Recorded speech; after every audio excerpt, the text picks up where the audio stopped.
Afirmamos desde já que em nenhum momento de nosso estudo pretendemos atacar denominações religiosas quaisquer que sejam. Apenas desejamos e incentivamos sinceras reflexões baseadas no estudo dos textos sagrados e informações disponíveis para todos na literatura científica, na história, arqueologia e outras afins. Então, um abençoado estudo para todos. O objetivo dessa série de estudos é voltar às origens, às raízes do Evangelho, lembrando sempre que o Messias era judeu. Desse modo, a fé de quem acredita no Filho do Altíssimo não pode ter outro embasamento que não seja o judaísmo vivido pelo Salvador. A isso chamaremos de fé judaizante. Usaremos nessa série de estudos, o nome hebraico de Jesus, que é Yahusha, e a Deus chamaremos de o Eterno, ou Criador. Ocasionalmente mencionaremos em honra e exaltação, com reverência, o seu sagrado nome, Yahweh. Introdução. O que é, na prática, a fé judaizante e como praticá-la de acordo com o exemplo de Yahusha? A fé judaizante é um modo de viver, não uma religião, e manteve-se a mesma desde o tempo de Abraão, aquele que foi escolhido para dar início à existência do povo do Eterno no mundo, através de seus descendentes, conforme vemos em 1 Reis, capítulo 8, versículo 43 e versículo 56. Falando com Abraão, o Eterno disse em Gênesis 18, verso 19: Porquanto eu o escolhi para que instrua seus filhos e todos os seus descendentes acerca de conservarem-se no caminho do Eterno, praticando o que é justo e direito, a fim de que o Eterno faça vir sobre Abraão tudo quanto lhe tem prometido.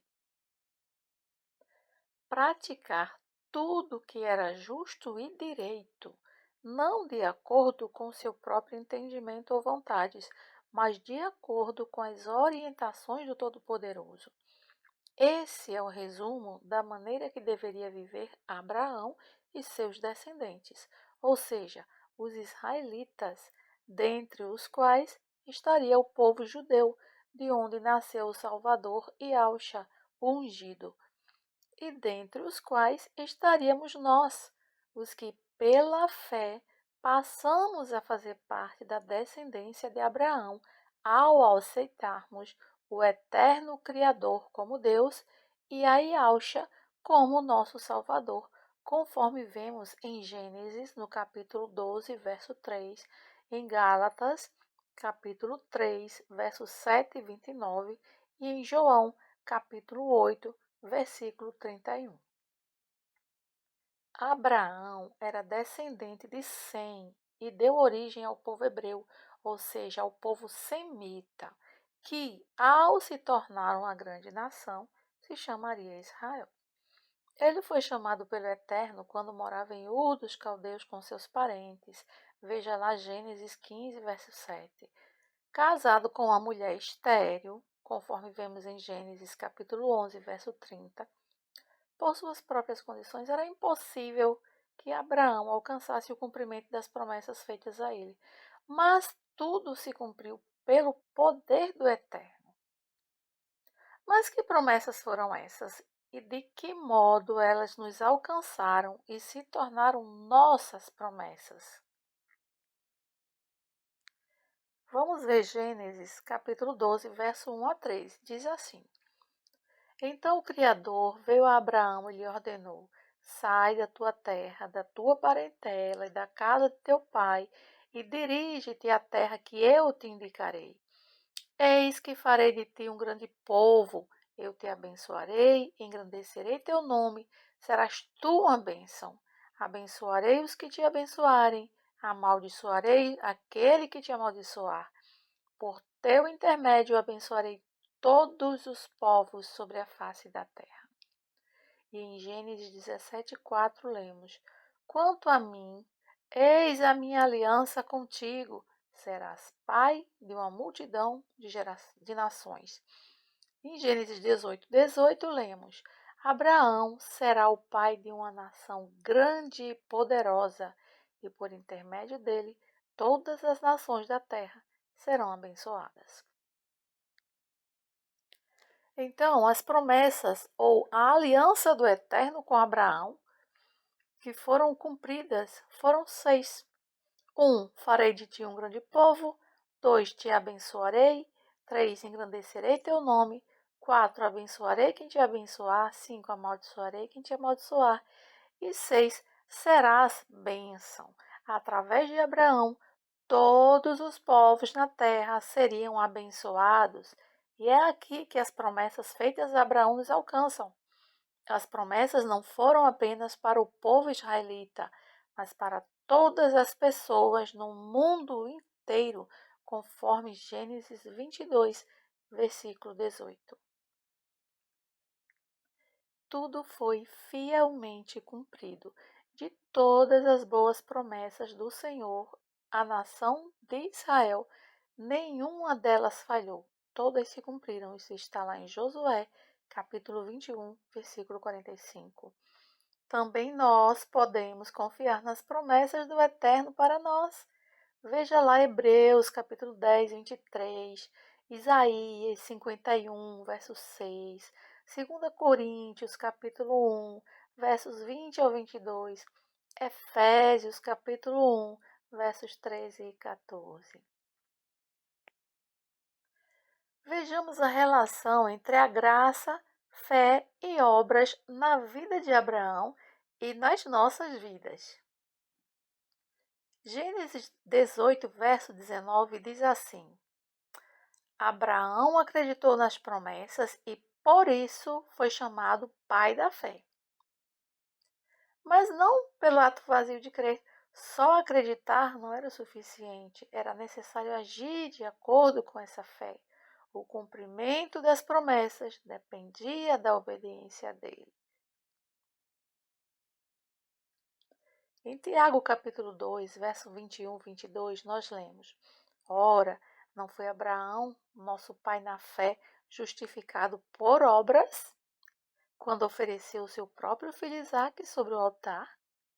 Vês dessa forma que tanto a fé como as obras estavam agindo juntas, e a fé foi aperfeiçoada pelas obras. Gênesis 22:16 diz: E disse: Porque você fez isso e não me negou o seu filho, o seu único filho, eu juro pelo meu próprio nome, diz o Eterno, que abençoarei você ricamente. Temos assim claro que crer não é o suficiente. Crer é o importantíssimo primeiro passo. As atitudes precisam acompanhar e aperfeiçoar a fé que professamos. Fé sem obras de nada vale. Quando ouvimos Yahshua dizer, crê e serás salvo tu e tua casa, ele não está dando a uma pessoa o poder de salvar vidas descrentes e rebeldes. Ele está dizendo, creia em mim e viva fazendo tudo o que o meu Pai te diz. Assim estarás vivendo de modo justo e direito, agradando ao teu Criador. Pela tua influência, a tua casa fará o mesmo, e assim serão todos salvos. Veja lá 1 Timóteo, capítulo 4, verso 16. Com isso, nós entendemos que a fé exige obras. De igual maneira, é o entendimento acerca da graça. Não somos salvos apenas pela graça, sem necessidade de mudança de vida. Isso não existe. Ser salvo pela graça não significa a isenção das obras. Significa que, escolhendo o pecado dia após dia, Não merecemos a salvação, mas pelo sacrifício perfeito no Calvário, por aquele que sem pecado foi morto por nós, temos a oportunidade de salvação se abandonarmos nossos pecados. Veja Lucas, capítulo 5, versos 31 e 32, capítulo 13, verso 3 e Atos, capítulo 26, verso 20. Na prática, isso quer dizer que todo aquele que é alcançado pela graça e verdadeiramente vive uma nova vida, fazendo o que é justo e direito aos olhos do Criador, esse é o que será salvo. Como já vimos, as promessas feitas a Abraão foram plenamente cumpridas, conforme Josué, capítulo 21, versículo 45. Através de seu descendente Iausha, todos os povos da terra foram abençoados com a redenção, o perdão dos pecados e a possibilidade de salvação, conforme foi a escolha de cada um. Assim, diremos com convicção que, sem acreditar em Yahshua, o ungido do Eterno, não há nenhuma possibilidade de salvação. João 3,16 diz assim: O Criador amou o mundo de tal maneira que deu seu Filho para todo o que nele crer, ou seja, todo o que crer no Filho do Eterno tenha a vida eterna. E em João ainda, capítulo 17, verso 3, nós lemos: A vida eterna é esta, que te conheçam a ti, Yahweh, como o único eterno verdadeiro, e a Yahushua, a quem enviaste. João 15, 23, nós lemos: Aquele que me odeia, também odeia o meu Pai. Então, qualquer que nega o Filho também não tem o Pai, mas aquele que confessa publicamente o Filho tem também o Pai. 1 João 2,23. E o testemunho é este, que o Criador nos concedeu a vida eterna, e essa vida está em seu Filho. Quem tem o Filho tem a vida. Quem não tem o Filho do Eterno não tem a vida. 1 João 5, verso 11 e 12. Esta é a vida eterna, crer e confessar publicamente o Pai e o Filho, isso conforme as Escrituras Sagradas. Então, se você quer a vida eterna, olhe para ele. Olhe para Yahshua como seu exemplo de vida. Ele mesmo disse em João 14,6: Eu sou o caminho, a verdade e a vida. Ninguém vem ao Pai a não ser por mim. Não existem atalhos. Essa história de que por vários caminhos podemos chegar ao mesmo lugar pode servir até para outras coisas, mas jamais para a salvação. Biblicamente, ele, Yahushua, judeu, descendente de Abraão, é o único e exclusivo caminho que nos conduz de volta ao Pai. Mas como fazermos isso? Existem tantas religiões, na verdade.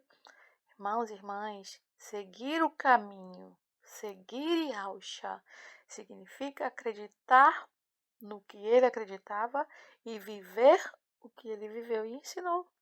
Nada além disso, e terás a vida eterna.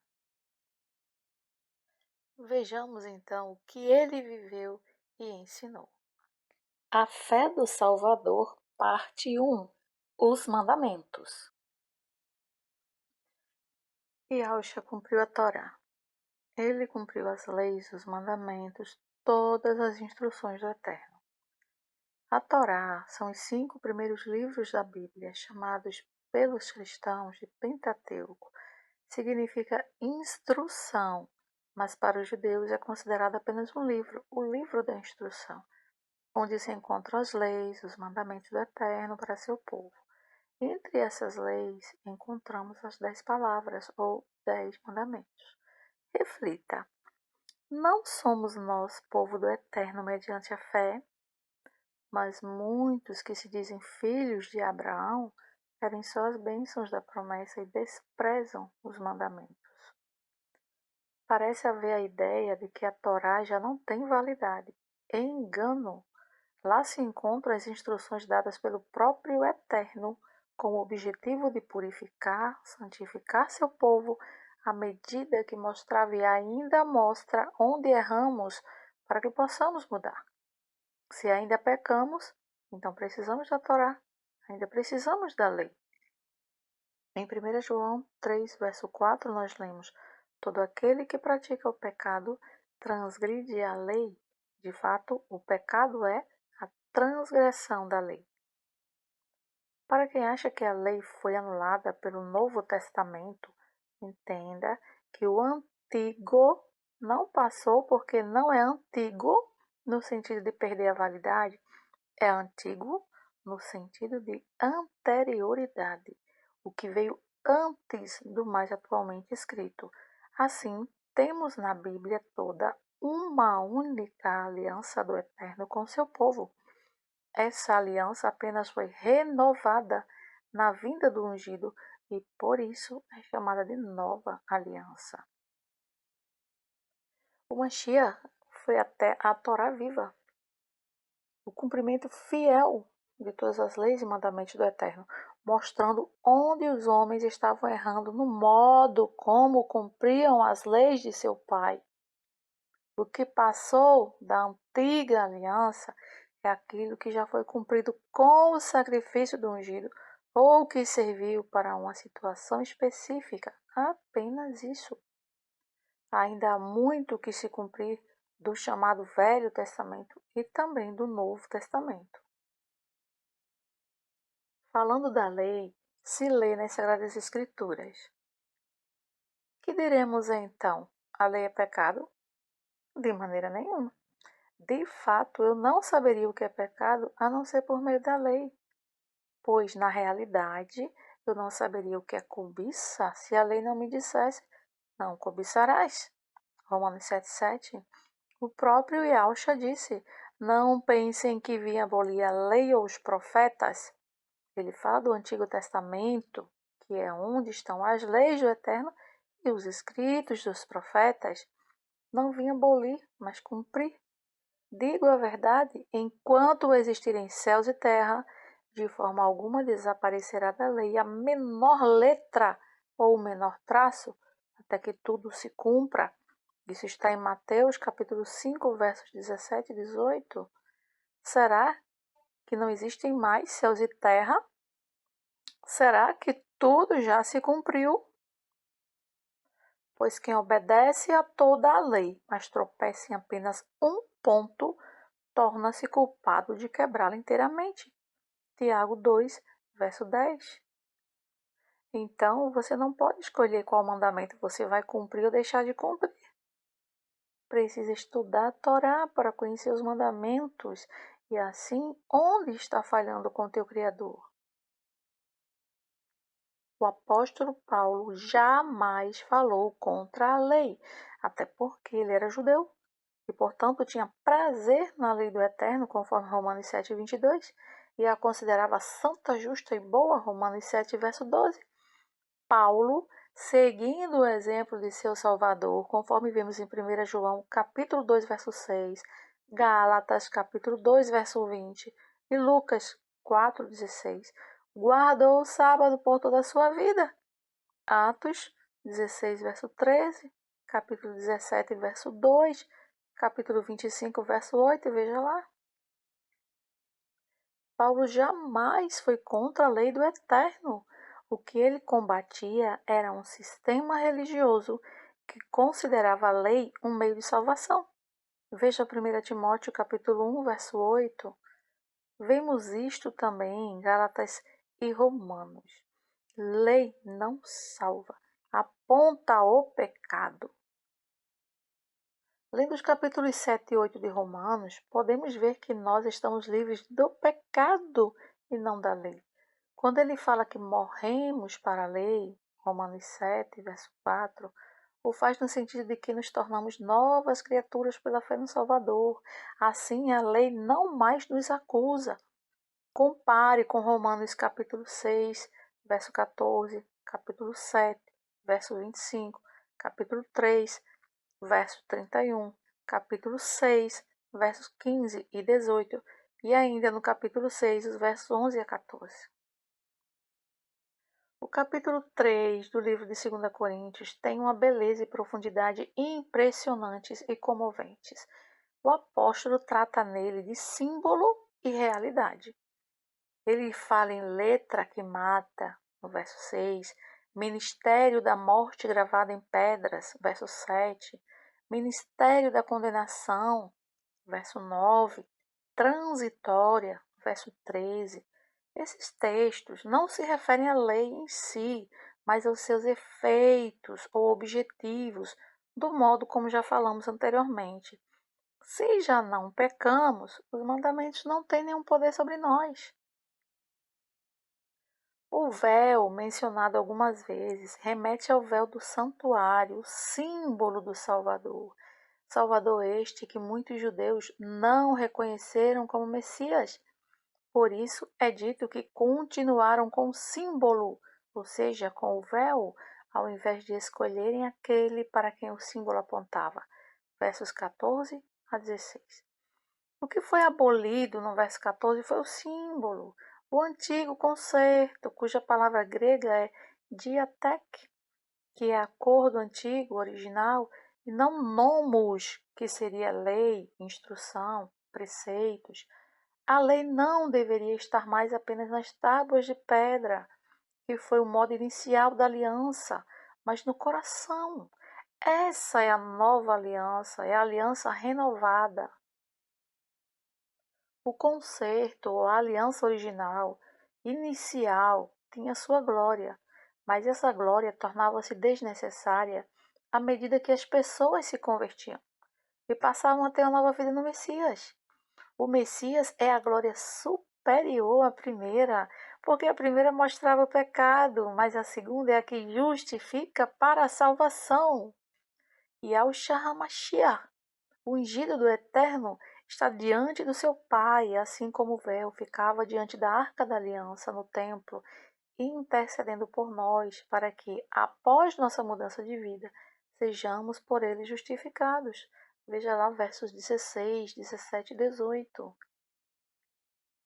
O Decálogo faz parte do Antigo Concerto. Ele é a maior prova de que a Antiga Aliança continua viva, válida em todos os seus mandamentos e preceitos ainda não cumpridos. Ou aceitamos isso, ou aceitamos que já não é pecado assassinar, adulterar, dizer falso testemunho e assim por diante. O que é chamado de novo concerto se refere às leis do Eterno serem escritas no coração, na mente daquele que o segue. Veja Jeremias, capítulo 31, verso 33, e Hebreus, capítulo 8, verso 10. Obediência aos mandamentos com e por amor e pela fé no Messias enviado pelo Eterno. Essa é a nova aliança, a que tem a maior glória, pois justifica para a vida eterna. Ela se mostra para nós através da obediência sem o fermento dos fariseus, que é a hipocrisia e o legalismo. A lei não passou, não foi abolida. Para melhor entendimento, consideremos as leis do trânsito. Se em uma via é permitido ao motorista transitar com a velocidade de 30 km por hora, não poderá estar em 80 ou 100 km naquela via. Mas, se essa lei não existisse, o motorista estaria livre para decidir a velocidade. Assim como as do trânsito, os mandamentos do Eterno existem para orientar na estrada da nossa vida. Aquele mesmo que disse não assassinarás, também disse não roubarás. E disse, lembra-te do dia de sábado para o santificar. Cada movimento, cada mandamento, cada orientação divina na Torá tem objetivos específicos, com ganhos sociais e individuais. Nenhum deverá ser deixado de lado. Falamos dos mandamentos e orientações do Eterno, sem as modificações realizadas pela Igreja Católica Apostólica Romana e absorvidas por outras denominações religiosas. Os 10 mandamentos é o coração da Torá, a parte escrita com o próprio dedo do Altíssimo, colocados dentro da Arca da Aliança, protegidos, intocáveis por mãos não autorizadas. Estão no livro de Êxodo, capítulo 20. O primeiro mandamento é: não terás outros deuses diante de mim. O segundo é: não farás para ti imagem de escultura, não as adorarás, nem lhes prestarás culto. Terceiro, não tomarás o nome do Senhor teu Deus em vão. 4, lembra-te do dia de sábado para o santificar. 5, honra teu pai e tua mãe. 6, não matarás. 7, não adulterarás. 8 é: não furtarás. E o 9 é: não dirás falso testemunho. E o 10, não cobiçarás nada do teu próximo. Muito cuidado. Em Daniel 7:25, vemos a profecia sobre um poder que viria do maligno e que mudaria os tempos, ou seja, o calendário, e a lei, ou seja, os mandamentos do Eterno. No ano 381 d.C., foi criada a doutrina da Santíssima Trindade, em oposição direta ao primeiro mandamento. Em 321, leis dominicais já impunham a guarda do domingo, em oposição ao quarto mandamento. Em 450, guardadores do sábado da lei do Eterno eram sentenciados à morte só por guardarem o sábado. Em 786, foi inserido o culto às imagens, quebrando o segundo mandamento. As festas bíblicas, também chamadas de santas convocações, que também são mandamentos do Eterno, eram celebradas pelo povo judeu e estrangeiros entre eles. Veja lá Deuteronômio 16, verso 14 e Êxodo 12, 49, foram abolidas e caíram no esquecimento.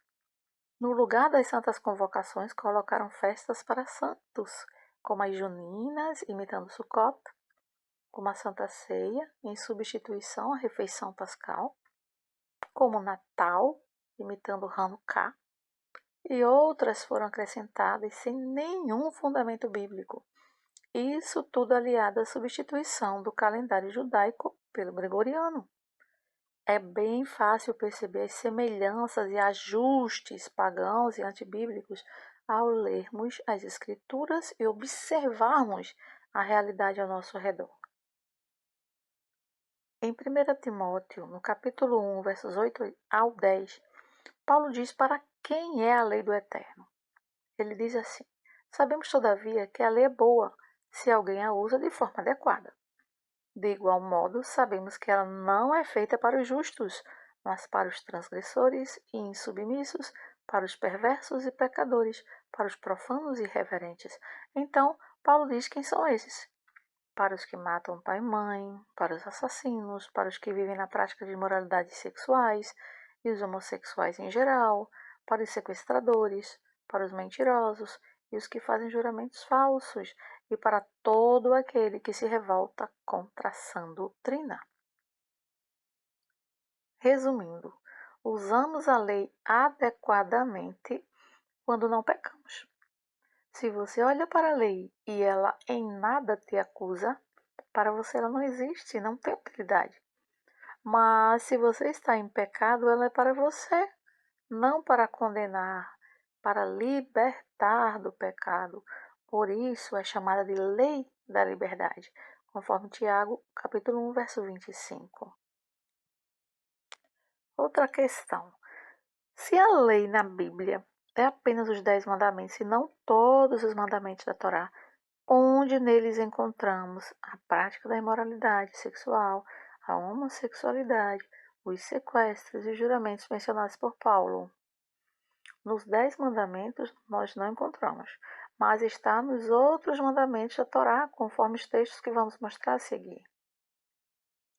A homossexualidade está lá em Gênesis capítulo 19, verso 4 a 11. Levítico, capítulo 18, verso 22. O juramento em Gênesis 21, 23. Também verso 31. Capítulo 31, verso 53. Em Levítico, no capítulo 19, verso 12. Esse mandamento do juramento foi renovado pelo ungido, pelo mau uso que faziam jurando sem cumprir. Veja Mateus 5, verso 33 a 37. Tiago 5, verso 12. Os sequestros estão lá em Êxodo, capítulo 21, verso 16. Imoralidades sexuais, como a bestialidade, está em Êxodo 22, verso 19. O incesto, em Levítico 18, verso 6 a 17. Estupro, Deuteronômio 22, versos 25 ao 29. Compreendamos e aceitemos, amados e amadas, que todas as instruções do Eterno devem ser consideradas e acolhidas por nós como mandamentos para nossas vidas. A Torá contém mandamentos e instruções diversas e específicas para homens, para mulheres, para crianças, para idosos, para um indivíduo e para a coletividade. Os 10 mandamentos são universais, acompanhando todo ser humano em todas as fases de sua vida. Devemos com zelo guardarmos toda a Torá, não apenas a parte que escolhemos dela, mas estudando sempre o Gênesis, Êxodo, Levíticos, Números e Deuteronômio, com atenção para o que ainda é válido e para o que já foi cumprido profeticamente ou renovado pelo Messias quando entre nós esteve. Os sacrifícios de animais passaram, por exemplo, pois o Cordeiro do Eterno já foi sacrificado por nossos pecados. As punições extremamente severas, muitas com pena de morte, passaram, mas se faziam necessárias numa época em que as pessoas queimavam os próprios filhos vivos em rituais explícitos e considerados normais. Era um povo de dura cerviz que não mudaria seu comportamento de outra forma. Apesar disso, não havia no Eterno nenhum prazer nessas punições. Veja Ezequiel capítulo 18, versos 23 e 32, 1 Timóteo, capítulo 2, verso 4, e 2 Pedro, capítulo 3, verso 9. Entendam, amados e amadas, só há punição se houver pecado. Só há pecado se houver lei. Os 10 mandamentos fazem parte das leis do Eterno que encontramos na Torá. Toda a instrução do Eterno, todos os seus mandamentos são santos, justos e bons. Veja Romanos capítulo 7, verso 12. E são para o seu povo. Nós somos o seu povo. Por isso, em tudo, ele nos orienta. Se você pensar que tudo que o Eterno diz para você fazer ou deixar de fazer é mandamento, fica fácil. Mas, para saber o que é, precisa estudar a Torá, porque na vida do ungido, relatada no Novo Testamento, a Torá foi plenamente cumprida, com justiça, misericórdia e amor. E devemos seguir seu exemplo de fidelidade aos mandamentos do nosso Pai Eterno, revelados na Torá e confirmados no Novo Testamento. A nova aliança de maneira alguma os anulou. E a Ausha, que é o nosso exemplo, cumpriu os mandamentos do Eterno e disse assim, lá em Mateus 5,19: Qualquer, pois, que violar um desses mandamentos, por menor que seja, e assim ensinar os homens, será considerado o menor no reino dos céus. Aquele, porém, que os cumprir e ensinar, será chamado grande no reino dos céus. Em 1 João 2, 3, 4, nós lemos: Sabemos que o conhecemos, se obedecemos aos seus mandamentos. Aquele que diz, eu conheço, mas não obedece aos seus mandamentos, é mentiroso e a verdade não está nele. E em João 15:10, nós lemos também: Se vocês obedecerem aos meus mandamentos, permanecerão no meu amor, assim como tenho obedecido aos mandamentos de meu Pai, e em seu amor permaneço. Para quem não considera ou não se considera descendência de Abraão pela fé, e diz que isso tudo é lei de Moisés e que foi dada apenas para os judeus, deixamos para você as palavras do Altíssimo em Eclesiastes 12, verso 13. De tudo o que se tem ouvido, o resumo é: teme ao Eterno e guarde os seus mandamentos, porque isso é o dever de todo homem, ou seja, de toda a humanidade. Veja a parte 2 desse estudo, a fé do Salvador, o sábado do quarto mandamento.